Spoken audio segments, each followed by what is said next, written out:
Indian super ലീഗിൽ Kerala Blasters കഴിഞ്ഞ ദിവസം മുംബൈ സിറ്റി FC-ക്കെതിരെ ഒരു തകർപ്പൻ വിജയമാണ് കരസ്ഥമാക്കിയത്. അതിനുശേഷം അവരെ കൊൽക്കത്തയിലേക്ക് വണ്ടി കയറുകയും ചെയ്തു. ഇതിനു മുമ്പ് നിങ്ങൾ ആരെങ്കിലും ഈ ചാനൽ സബ്സ്ക്രൈബ് ചെയ്യാൻ ബാക്കിയുണ്ടെങ്കിൽ തീർച്ചയായിട്ടും സബ്സ്ക്രൈബ് ചെയ്യാൻ മറക്കരുത്. അതിനു മുമ്പ് കൊച്ചിയിൽ നിന്ന് വരുന്നൊരു വാർത്ത, ഒരു ബ്രേക്കിംഗ് ന്യൂസ് എന്ന് പറയുന്നത്, കൊച്ചിയിൽ GCDAയുടെ നേതൃത്വത്തിൽ ഒരു വലിയൊരു പരിശോധന ഇപ്പോൾ സ്റ്റേഡിയം പരിശോധന നടന്നുകൊണ്ടിരിക്കുകയാണ് എന്നുള്ളതാണ്. കഴിഞ്ഞ മുംബൈ സിറ്റി FC മാച്ചിനിടെ ഒരു ആരാധകന് സ്റ്റേഡിയത്തിൻ്റെ ഒരു പീസ് മുകളിൽ നിന്ന് വീണുകൊണ്ട് പരിക്കേൽക്കുന്ന ദൃശ്യങ്ങളൊക്കെ നമ്മൾ കണ്ടിട്ടുണ്ടായിരുന്നു.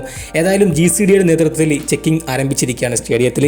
ഒരു പക്ഷേ നമുക്കറിയാം, കഴിഞ്ഞ 2-3 വർഷങ്ങൾക്ക് മുമ്പ് കേരള ബ്ലാസ്റ്റേഴ്സ് ഫാൻസ് എന്ന് പറയുന്ന ആരാധകരെന്ന് പറയുന്നത് നമുക്കറിയാം 60,000 65,000 കപ്പാസിറ്റി ഉള്ള സ്റ്റേഡിയം 40,000 35,000 ആക്കി കുറച്ചൊരവസ്ഥ നമ്മൾ കണ്ടിട്ടുണ്ടായിരുന്നു. ഒരു പക്ഷേ ഈ ഒരു പരിശോധനയ്ക്ക് ശേഷം ഒരു പക്ഷേ ഇതിനേക്കാൾ കുറയ്ക്കാനുള്ള സാധ്യതകൾ നമുക്ക് തള്ളിക്കളയാൻ സാധിക്കില്ല. കാരണം 3 പതിറ്റാണ്ടോളം പഴക്കമുള്ള സ്റ്റേഡിയമാണ് കൊച്ചിയിൽ നിലവിലുള്ളത്. ഒരു തരത്തിലുള്ള മെയിൻ്റനൻസ് വർക്കോ ഒന്നും അവിടെ നടക്കുന്നില്ല സ്റ്റേഡിയത്തിൽ എന്നുള്ളത് സത്യമുള്ള കാര്യം തന്നെ. കാരണം മികച്ച ഗ്രൗണ്ട് തന്നെയാണ് കൊച്ചിയിലുള്ളത്, അതിൽ സംശയമില്ല. മികച്ച ടർഫാണ് കൊച്ചിയിലുള്ളത്. പക്ഷേ സ്റ്റേഡിയം ഗാലറി എന്ന് പറയുന്നത് വളരെ മോശം ഗാലറി തന്നെയാണ്. ഏത് സമയം ഒരു പക്ഷേ അപകടം സംഭവിക്കാൻ സാധ്യതയുള്ള ഗാലറികൾ ഒന്നാണ് കൊച്ചിയിലെ ഗാലറി.